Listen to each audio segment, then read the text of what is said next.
Life on the Mississippi by Mark Twain. Chapter 29. A Few Specimen Bricks. We passed through the Plum Point region, turned Craighead's Point, and glided unchallenged by what was once the formidable Fort Pillow, memorable because of the massacre perpetrated there during the war. Massacres are sprinkled with some frequency through the histories of several Christian nations, but this is almost the only one that can be found in American history. Perhaps it is the only one which rises to size correspondent to that huge and somber title. We have the Boston Massacre, where 2 or 3 people were killed, but we must bunch Anglo-Saxon history together to find the fellow to the Fort Pillow tragedy, and doubtless even then we must travel back to the days and performances of Coeur de Lion, that fine hero, before we accomplish it. More of the river's freaks. In times past, the channel used to strike above Island 37 by Brandywine Bar and down towards Island 39. Afterward changed its course and went from Brandywine down through Vogelman's Chute in the Devil's Elbow to Island 39, part of this course reversing the old order, the river running up 4 or 5 miles instead of down, and cutting off throughout some 15 miles of distance. This in 1876. All that region is now called Centennial Island. There is a tradition that Island 37 was one of the principal abiding places of the once celebrated Murrell's Gang. This was a colossal combination of robbers, horse thieves, negro stealers, and counterfeiters engaged in business along the river some 50 or 60 years ago. While our journey across the country toward St. Louis was in progress, we had had no end of Jesse James and his stirring history, for he had just been assassinated by an agent of the governor of Missouri, and was in consequence occupying a good deal of space in the newspapers. Cheap histories of him were for sale by train boys. According to these, he was the most marvelous creature of his kind that had ever existed. It was a mistake. Murrell was his equal in boldness, in pluck, in rapacity, in cruelty, brutality, heartlessness, treachery, and in general and comprehensive vileness and shamelessness, and very much his superior in some larger aspects. James was a retail rascal, Murrell wholesale. James' modest genius dreamed of no loftier flight than the planning of raids upon cars, coaches, and country banks. Murrell projected negro insurrections and the capture of New Orleans. And furthermore, on occasion, this Murrell could go into a pulpit and edify the congregation.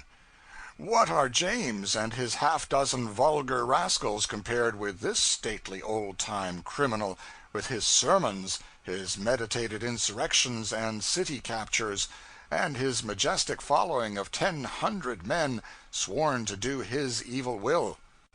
Here is a paragraph or two concerning this big operator, from a now forgotten book which was published half a century ago. He appears to have been a most dexterous as well as consummate villain. When he traveled, his usual disguise was that of an itinerant preacher, and it is said that his discourses were very soul-moving, interesting the hearers so much that they forgot to look after their horses, which were carried away by his confederates while he was preaching.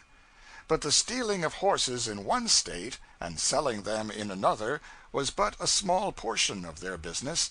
The most lucrative was the enticing slaves to run away from their masters, that they might sell them in another quarter. This was arranged as follows. They would tell a negro that if he would run away from his master and allow them to sell him, he should receive a portion of the money paid for him, and that upon his return to them a second time they would send him to a free state where he would be safe. The poor wretches complied with this request, hoping to obtain money and freedom. They would be sold to another master, and run away again to their employers. Sometimes they would be sold in this manner 3 or 4 times until they had realized $3,000 or $4,000 by them.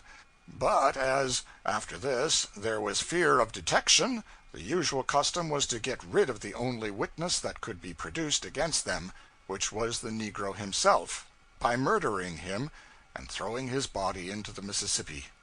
Even if it was established that they had stolen a negro before he was murdered, they were always prepared to evade punishment, for they concealed a negro who had run away until he was advertised, and a reward offered to any man who would catch him. An advertisement of this kind warrants the person to take the property if found, and then the negro becomes a property in trust. When, therefore, they sold a negro, it only became a breach of trust, not stealing. And for a breach of trust, the owner of the property can only have redress by a civil action, which was useless, as the damages were never paid. It may be inquired how it was that Murrell escaped lynch law under such circumstances. This will be easily understood when it is stated that he had more than 1,000 sworn confederates, all ready at a moment's notice to support any of the gang who might be in trouble. The names of all the principal confederates of Murrell were obtained from himself in a manner which I shall presently explain. The gang was composed of 2 classes: the heads, or council, as they were called, who planned and concerted, but seldom acted. They amounted to about 400. The other class were the active agents, and were termed strikers, and amounted to about 650. These were the tools in the hands of the others. They ran all the risk, and received but a small portion of the money. They were in the power of the leaders of the gang, who would sacrifice them at any time by handing them over to justice or sinking their bodies in the Mississippi. The general rendezvous of this gang of miscreants was on the Arkansas side of the river, where they concealed their negroes in the morasses and canebrakes. The depredations of this extensive combination were severely felt, but so well were their plans arranged that although Murrell, who was always active, was everywhere suspected, there was no proof to be obtained. It so happened, however, that a young man of the name of Stewart, who was looking after 2 slaves which Murrell had decoyed away, fell in with him and obtained his confidence, took the oath, and was admitted into the gang as one of the general council. By this means all was discovered, for Stewart turned traitor, although he had taken the oath, and having obtained every information, exposed the whole concern, the names of all the parties, and finally succeeded in bringing home sufficient evidence against Murrell to procure his conviction and sentence to the penitentiary. Murrell was sentenced to 14 years' imprisonment.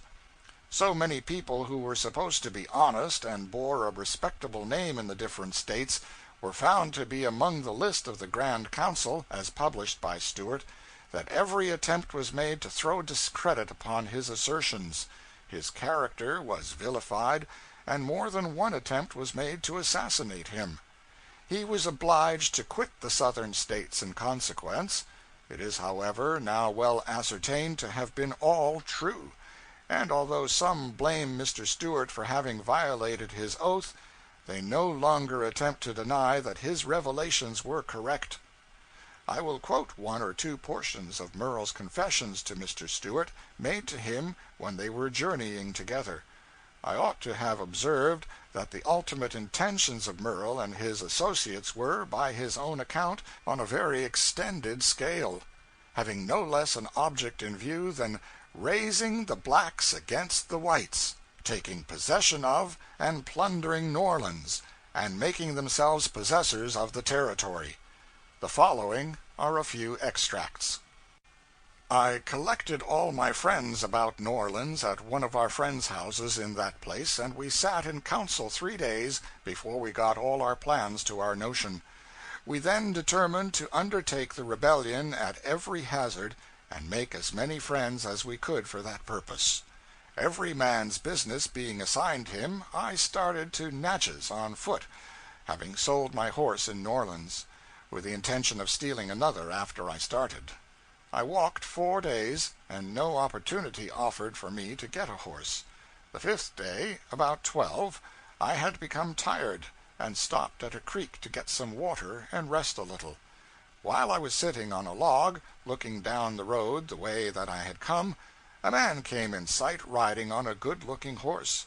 The very moment I saw him I was determined to have his horse, if he was in the garb of a traveler.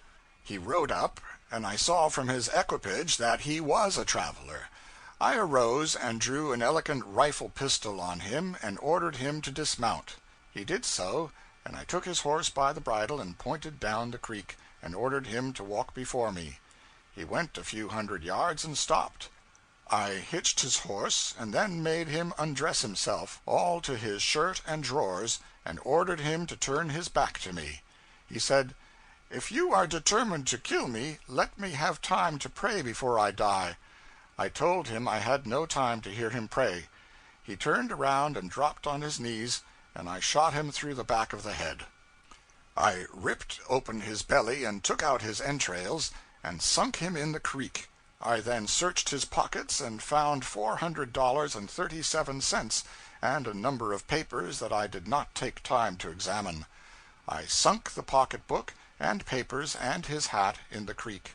His boots were brand new, and fitted me genteelly, and I put them on and sunk my old shoes in the creek to atone for them. I rolled up his clothes and put them into his portmanteau, as they were brand new cloth of the best quality. I mounted as fine a horse as ever I straddled, and directed my course for Natchez in much better style than I had been for the last 5 days. Myself and a fellow by the name of Crenshaw gathered 4 good horses and started for Georgia. We got in company with a young South Carolinian just before we got to Cumberland Mountain, and Crenshaw soon knew all about his business. He had been to Tennessee to buy a drove of hogs, but when he got there pork was dearer than he calculated, and he declined purchasing. We concluded he was a prize. Crenshaw winked at me. I understood his idea. Crenshaw had traveled the road before, but I never had. We had traveled several miles on the mountain when he passed near a great precipice. Just before we passed it, Crenshaw asked me for my whip, which had a pound of lead in the butt. I handed it to him, and he rode up by the side of the South Carolinian and gave him a blow on the side of the head and tumbled him from his horse. We lit from our horses and fingered his pockets. We got $1,262. Crenshaw said he knew a place to hide him, and he gathered him under his arms, and I by his feet, and we conveyed him to a deep crevice in the brow of the precipice, and tumbled him into it, and he went out of sight. We then tumbled in his saddle and took his horse with us, which was worth $200. We were detained a few days, and during that time our friend went to a little village in the neighborhood and saw the Negro advertised, a Negro in our possession, and a description of the 2 men of whom he had been purchased, and giving his suspicions of the men. It was rather squally times, but any port in a storm. We took the Negro that night on the bank of a creek which runs by the farm of our friend, and Crenshaw shot him through the head. We took out his entrails and sunk him in the creek.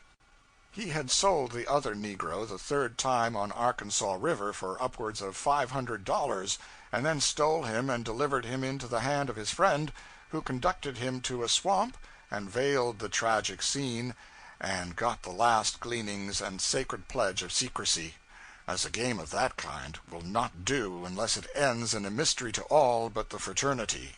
He sold the Negro first and last for nearly $2,000, and then put him forever out of the reach of all pursuers, and they can never graze him unless they can find the Negro, and that they cannot do, for his carcass has fed many a tortoise and catfish before this time, and the frogs have sung this many a long day to the silent repose of his skeleton. We were approaching Memphis, in front of which city, and witnessed by its people, was fought the most famous of the river battles of the Civil War. 2 men whom I had served under in my river days took part in that fight: Mr. Bixby, head pilot of the Union fleet, and Montgomery, commodore of the Confederate fleet. Both saw a great deal of active service during the war, and achieved high reputations for pluck and capacity. As we neared Memphis, we began to cast about for an excuse to stay with the Gold Dust to the end of her course, Vicksburg. We were so pleasantly situated that we did not wish to make a change. I had an errand of considerable importance to do at Napoleon, Arkansas, but perhaps I could manage it without quitting the Gold Dust. I said as much, so we decided to stick to present quarters. The boat was to tarry at Memphis till 10 the next morning. It is a beautiful city, nobly situated on a commanding bluff overlooking the river. The streets are straight and spacious, though not paved in a way to incite distempered admiration. No, the admiration must be reserved for the town's sewerage system, which is called perfect. A recent reform, however, for it was just the other way up to a few years ago, a reform resulting from the lesson taught by a desolating visitation of the yellow fever. In those awful days the people were swept off by hundreds, by thousands, and so great was the reduction caused by flight and by death together that the population was diminished three-fourths, and so remained for a time. Business stood nearly still, and the streets bore an empty Sunday aspect. Here is a picture of Memphis at that disastrous time, drawn by a German tourist who seems to have been an eye-witness of the scenes which he describes. It is from Chapter 7 of his book, just published in Leipzig, Mississippi Fahrten von Ernst von Hesse-Wartegg. In August the yellow fever had reached its extremest height. Daily hundreds fell a sacrifice to the terrible epidemic. The city was become a mighty graveyard. Two-thirds of the population had deserted the place, and only the poor, the aged, and the sick remained behind, a sure prey for the insidious enemy. The houses were closed, little lamps burned in front of many, a sign that here death had entered. Often several lay dead in a single house. From the windows hung black crape. The stores were shut up, for their owners were gone away or dead. Fearful evil! In the briefest space it struck down and swept away even the most vigorous victim. A slight indisposition, then an hour of fever, then the hideous delirium, then the yellow death. On the street corners and in the squares lay sick men, suddenly overtaken by the disease, and even corpses, distorted and rigid. Food failed, meat spoiled in a few hours in the fetid and pestiferous air, and turned black. Fearful clamors issue from many houses, then after a season they cease, and all is still.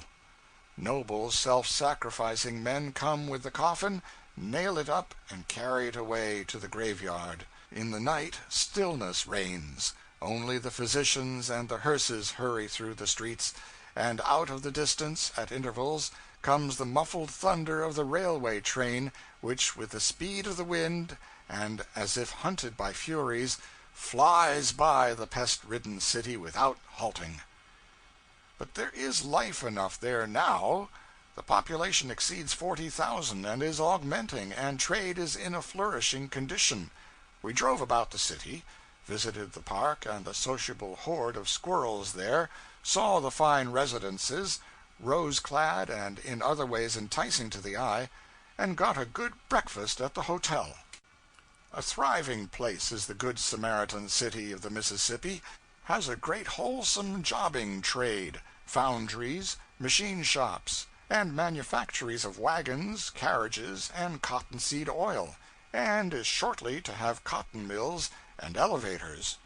Her cotton receipts reached 500,000 bales last year, an increase of 60,000 over the year before.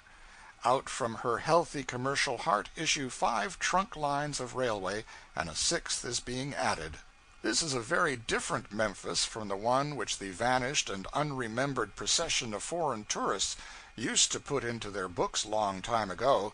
In the days of the now forgotten but once renowned and vigorously hated Mrs. Trollope, Memphis seems to have consisted mainly of one long street of log houses, with some outlying cabins sprinkled around rearward toward the woods, and now and then a pig, and no end of mud.